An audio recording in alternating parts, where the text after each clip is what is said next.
이번에는 클래스에 대해서 살펴보도록 하겠습니다. 클래스를 살펴보기 전에 절차 지향 언어와 객체 지향 언어에 대해서 살펴볼 것인데요. 절차 지향 언어와 객체 지향 언어는 프로그래밍에서 풀고자 하는 업무나 문제를 현실 세계를 빗대어 해결해보고자 하는 패러다임의 일종이라고 볼 수 있습니다. 절차 지향 프로그래밍이 물이 위에서 아래로 흐르는 것처럼 순차적으로 문제를 해결하는 방식의 패러다임이라면 객체 지향 프로그래밍은 개발하려는 것을 기능별로 묶어 모듈화를 함으로써 하드웨어가 같은 기능을 중복으로 연산하지 않도록 하고 모듈을 재활용하기 때문에 하드웨어의 처리량을 획기적으로 줄여줄 수 있는 장점을 가지고 있습니다. 그래서 최근에는 많은 언어들이 객체 지향 언어를 지향하고 있습니다. 파이썬 같은 경우는 절차 지향 언어와 객체 지향 언어가 조화된 언어라고 볼 수 있습니다. 객체 지향 언어에 대해서 좀 더 예를 들어서 살펴본다면 우리가 자동차를 만들 때 자동차에 여러 가지 속성들이 있습니다. 자동차의 색깔도 있을 수 있고 자동차의 이름, 자동차 회사, 그리고 자동차의 엔진 등 여러 가지 속성들이 있습니다. 이러한 속성들을 조합해서 여러 가지 자동차들을 만들 수 있는데요. 이렇게 실세계의 것을 모델링하여 데이터를 표현하는 속성과 행위를 표현하는 동작을 포함하는 논리적인 컨테이너라고 이해하면 좋을 것 같습니다. 여기서 속성이라 함은 클래스가 가진 변수이고 행위라 함은 클래스가 가진 함수라 해서 각각을 멤버 변수, 메소드라고 합니다. 즉 우리가 앞에서 배웠던 변수와 함수들을 하나로 묶은 것을 의미합니다. 그럼 우리가 예를 들어서 사각형의 면적을 구하는 프로그램을 만든다고 합시다. 필요한 변수와 함수는 다음과 같습니다. 가로 길이와 그리고 세로 길이 그리고 가로 길이와 세로 길이를 곱해서 면적을 구하는 함수.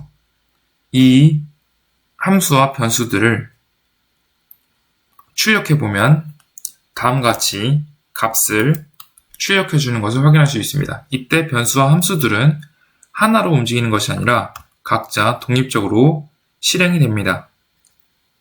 이와 반대로 객체 지향적인 언어에서는 변수와 함수가 독립적으로 실행되는 것이 아니라 하나의 클래스로서 실행이 됩니다.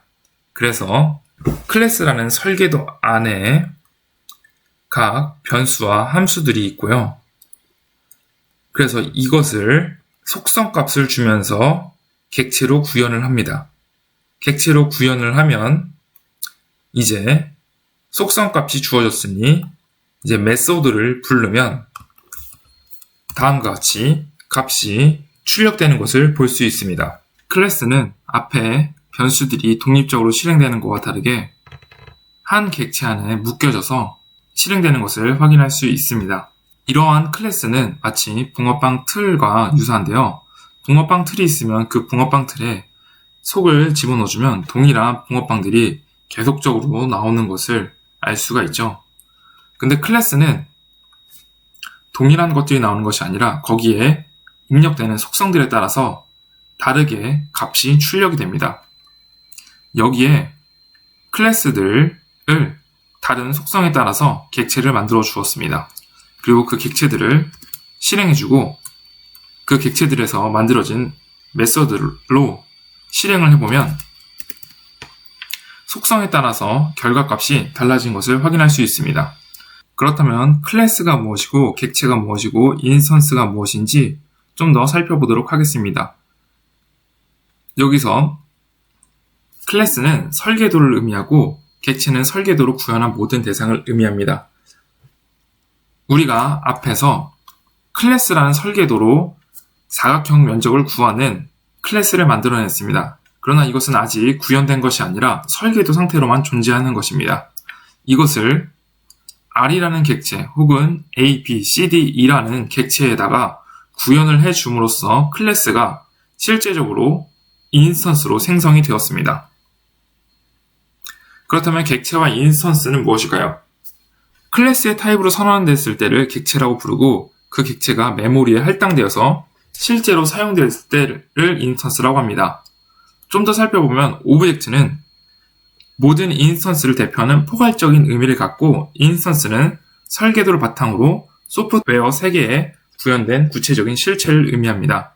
하지만 이는 원본으로부터 생성되었다는 것에 의미를 부여하기 위해서 만들어진 추상적인 개념일 뿐 실제적으로 이것을 엄밀히 구별하는 것은 어렵습니다. 하지만 클래스, 객체, 인스턴스가 이렇게 구성되어 있다는 것을 이해하면 좋을 것 같습니다. 이번엔 실습을 통해서 클래스에 대해서 좀 더 자세히 살펴보도록 하겠습니다. 여기 아주 간단한 클래스의 예가 있습니다.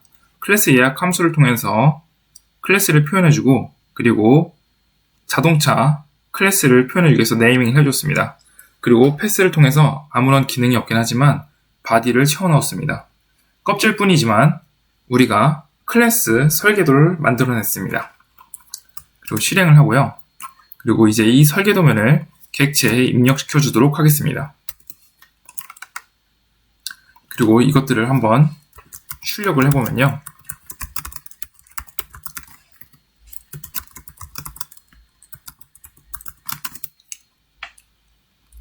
아이고, 붙어 있었네요. 출력을 해보면 메인카라는 클래스들이 출력된 것을 확인할 수가 있습니다. 이것은 우리가 배운 내장 함수도 비슷한 것을 한번 확인할 수 있을 텐데요. A라는 변수에 list라는 함수를 입력해 주도록 하겠습니다. 그럼 A는 이제 객체가 되고요.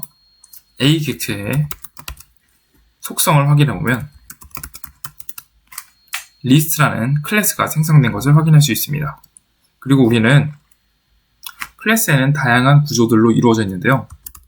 한번 확인해 보면 이렇게 다양한 속성들로 구성된 것을 확인할 수 있습니다.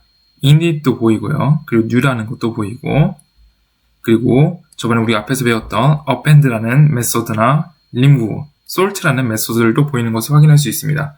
이렇게 클래스 내부에는 여러 가지 속성들로 통해서 구성되어 있는데요.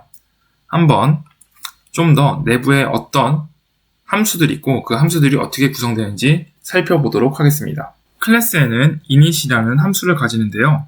init이라는 함수는 생성자라고도 하며 클래스 정에서 가장 중요한 함수입니다. 객체를 생성할 때는 클래스 이름을 함수처럼 호출해야 하는데 이때 실제로는 init으로 정의된 생성자 함수가 호출이 됩니다.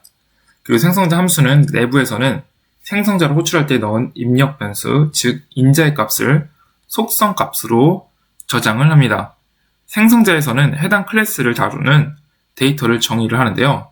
이 데이터를 멤버 변수 또는 속성이라고도 합니다. 여기서 셀프가 들어가는데요. 셀프 인자는 항상 첫 번째에 오며 자기 자신을 가리킵니다. 이름이 꼭 셀프일 필요는 없지만 관례적으로는 셀프를 사용하는 특징이 있습니다. 한번 클래스라는 함수를 한번 보도록 하겠습니다. 이번에도 자동차라는 클래스를 만들 건데요. 이제 자동차에는 여러 가지 속성들이 있겠죠. 자동차에 이름도 있을 거고 엑셀도 있을 거고 브레이크도 있고 엔진도 있을 것입니다. 이러한 것들을 속성을 가지고 있는 것이 init이라는 함수입니다. init이라는 함수는 클래스가 생성된 것과 함께 동시에 자동적으로 호출이 됩니다. 한번 출력을 한번 해보도록 하겠습니다. C1과 C2에 카라는 클래스를 입력해 주도록 하겠습니다. 그러면 입력해주면 우리가 init이라는 함수를 따로 실행하지 않았지만 자동적으로 실행하면서 실행이 된 것을 확인할 수 있습니다. 클래스 셀프는 자기 자신을 가리키기 때문에 자신에 대한 이름이 나왔고요. 그리고 오브젝트 이 주소명이 떴습니다. 이 주소에 오브젝트가 입력된 것을 확인할 수 있고 그리고 생성된 것을 확인할 수가 있습니다. 그리고 좀 더 나아가서 각 속성에는 외부에서 입력해주면서 속성값을 입력해줄 수 있는데요. 여기에 셀프와 함께 name과 engine이라는 인자를 입력해 주었습니다. 일반 인자와 기본 인자를 집어넣어 주었는데요. 한번 다시 실행해주고 C1은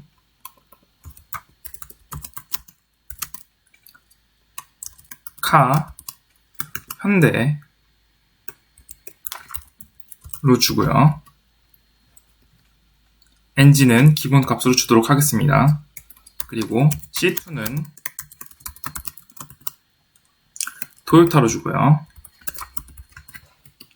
엔진은 휘발유 4기통으로 주도록 하겠습니다. 실행을 해보면 실행이 됐죠. 그리고 C1에 네임을 보면 현대로 입력이 됐고, 엔진을 보면 휘발유 8기통으로 입력이 된 것을 확인할 수 있습니다. 그리고 C2에 네임을 보면 토요타로 입력이 됐고요. 그리고 엔진을 보면 휘발유 4기통이 입력된 것을 볼 수 있습니다.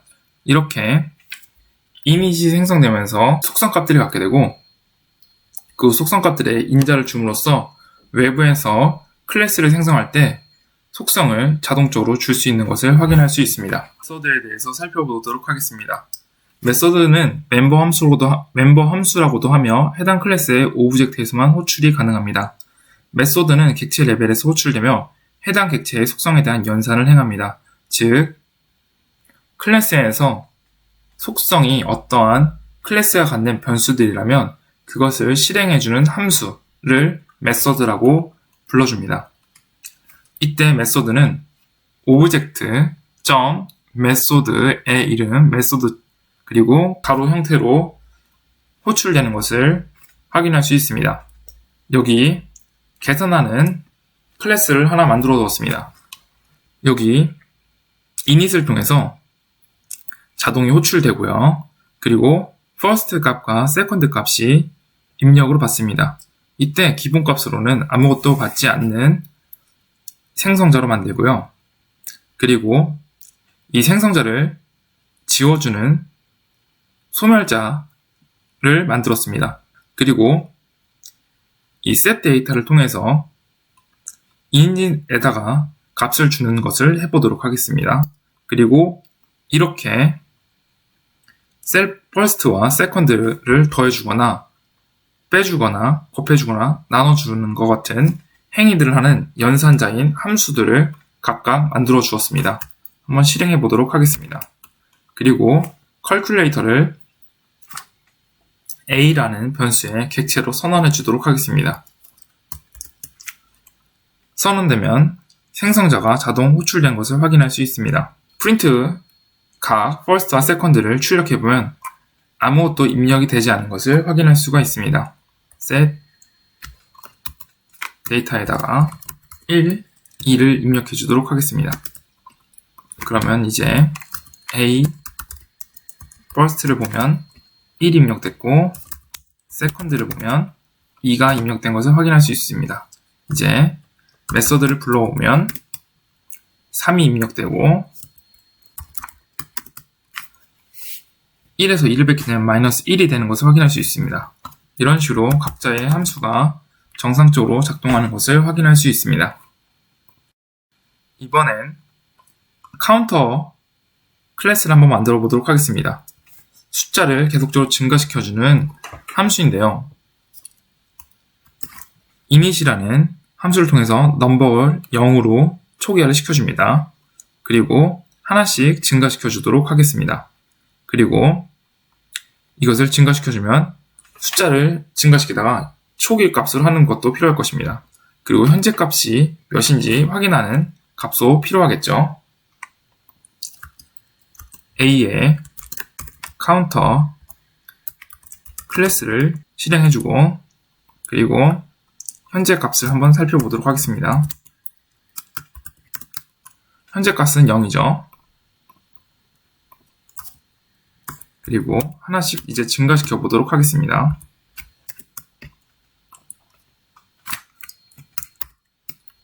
세 번 정도 증가를 시켜보도록 하겠습니다. 그러면 다시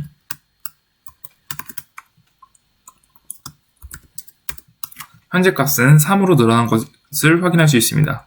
이렇게 클래스에서 메소드를 생성해주고 값이 들어갈 때 값이 계속적으로 누적적으로 변하는 것을 확인할 수 있습니다. 즉, 어떠한 속성들이 입력되었을 때 그 속성이 일회성으로 사라지는 것이 아니라 클래스에 계속적으로 값이 담기는 것을 확인할 수 있습니다. 그리고 다시 list 함수를 사용하면 A 값을 출력해보면 현재 값이 0으로 돌아온 것을 확인할 수가 있습니다. 우리가 앞에서 카운터를 하는 메소드가 속성 값이 갖고 있고 그 속성 값이 영향을 받아서 누적적으로 변화되는 것을 확인할 수 있었습니다. 이러한 것을 인스턴스 메소드라고 합니다. 메소드는 객체 레벨로 호출되기 때문에 해당 메소드를 호출한 객체에만 영향을 미칩니다. 예를 들어서 제가 다시 B라는 카운터 객체를 만들어 주도록 하겠습니다. 그리고 B 인크리먼트를 실행을 해주도록 하겠습니다. 그러면 B의 값은 변화됐지만 A의 값은 변화되지 않은 것을 확인할 수 있습니다. 이렇게 인스턴스 메소드는 각 객체에만 영향을 미치는 것을 확인할 수 있습니다. 하지만 어떤 함수의 경우는 속성 값을 갖지 않는 클래스도 존재합니다. 여기 클래스, 매스를 해주는 클래스가 있습니다. 여기에는 어떠한 속성 값들을 갖지 않죠. 이런 값들을 만들기 위해서는 객체를 선언해 줘야 되겠죠.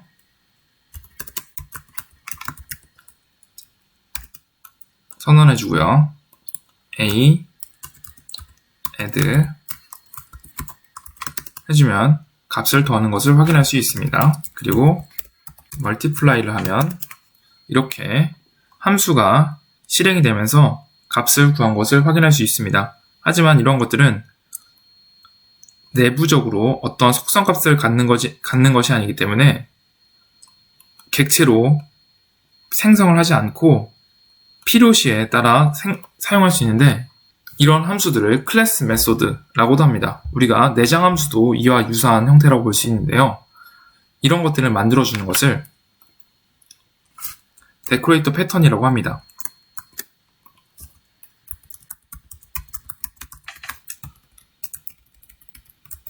그리고요, 이것은 더 이상 객체로 생성되지 않기 때문에 셀프라는 인자를 갖지 않고 만들어줍니다. 그리고 이렇게 만들어주면 이제 객체를 생성하지 않더라도 바로 계산이 되는 것을 확인할 수가 있습니다. 이러한 것들을 클래스 메소드. 이번엔 상속 함수에 대해서 살펴보도록 하겠습니다. 상속 클래스란 기존에 정해둔 클래스의 기능을 그대로 물려받을 수 있는 것을 의미합니다. 기존 클래스의 기능 일부를 추가하거나 변경하여 새로운 클래스를 정의할 수 있고 코드를 재사용할 수 있게 됩니다.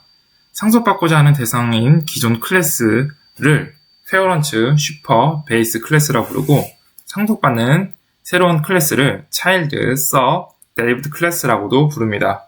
즉, 우리가 부모님으로부터 어떠한 유전자를 물려받으면 아버지와 함께 어떤 비슷한 것들을 하게 되고 또는 우리가 돈을 물려받으면 그 돈을 제가 쓸 수가 있게 되는 거죠. 그런 것처럼 클래스에서도 상속 기능이 있는데 우리가 앞에 만들어뒀던 컬큘레이터라는 클래스를 컬큘레이터2가 상속받는 걸로 해보도록 하겠습니다. 컬큘레이터에는 제곱하는 기능이 없었는데 컬큘레이터2에서는 제곱하는 함수를 내부에 만들어 주었습니다. 한번 실행을 해보도록 하겠습니다. 실행을 해보면 이제 컬큘레이터 2를 A에 입력해 주도록 하겠습니다. 생성자가 자동으로 호출이 되었죠. 그리고 A add 한번 탭을 해서 보면 여기에는 제곱해주는 함수밖에 없는데 이전에 만들었던 컬큘레이터의 함수들이 다 가지고 있는 것을 확인할 수 있습니다. 동일하게 set 데이터를 통해서 값을 입력해주고요. 그리고 A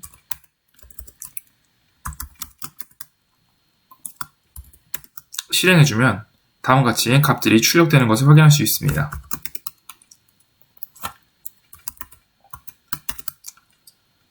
그리고 새로운 만들어진 함수 역시 실행되는 것을 확인할 수가 있습니다. 우리가 앞에서 생성자는 확인했는데 소멸자는 확인하지 못했는데, 소멸자는 이렇게 만든 생성자를 지우는 역할을 합니다. 이제 A를 확인해보면 소멸자가 소멸되었기 때문에 A가 더 이상 나타나지 않는 것을 확인할 수 있습니다. 이번엔 다중상속에 대해서 살펴보도록 하겠습니다. 파이썬에서는 다중상속이 가능한데 부모 클래스를 상속할 경우 부모 생성자도 상속이 됩니다. 즉 클래스 다중상속이란 아까 전에는 하나의 클래스만 받았다면 이번엔 여러 가지 부모들을 상속받을 수 있는 것입니다. 즉 여기에 폰이라는 클래스와 카메라라는 클래스 부모 상속자가 있습니다. 그리고 이 부모 상속자의 두 개를 물려받는 자녀 상속자가 있습니다. 그래서 카메라 폰이라는 클래스를 만들었습니다.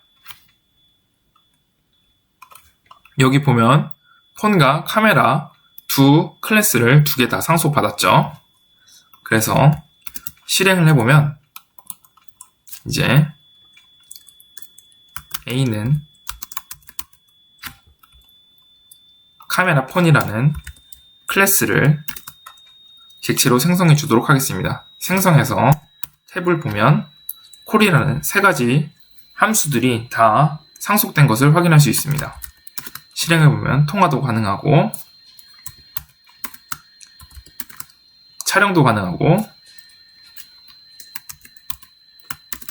영상통화도 가능한 다중상속된 클래스를 확인할 수 있습니다. 이번엔 메소드 오버라이드에 대해서 살펴보도록 하겠습니다. 클래스의 메소드를 재정의하는 것으로 우리가 어떤 부모의 클래스를 상속받았는데 어떠한 클래스 같은 경우는 자녀의 클래스에서 필요하지 않고 새롭게 기능을 더 추가시켜야 되는 경우들이 발생할 수 있습니다. 한번 살펴보도록 하겠습니다. 여기 컬큘레이터 클래스를 다시 컬큘레이터 3가 상속을 받습니다. 그리고 여기에 제곱근을 다시 함수로 만들어주고요. 그리고 나눠주는 함수를 입력하는데 이전 함수의 경우는 분수를 그대로 계산을 해줬습니다. 근데 이때 분모가 0이 오면 아마 에러가 날 겁니다. 한번 해보도록 하겠습니다.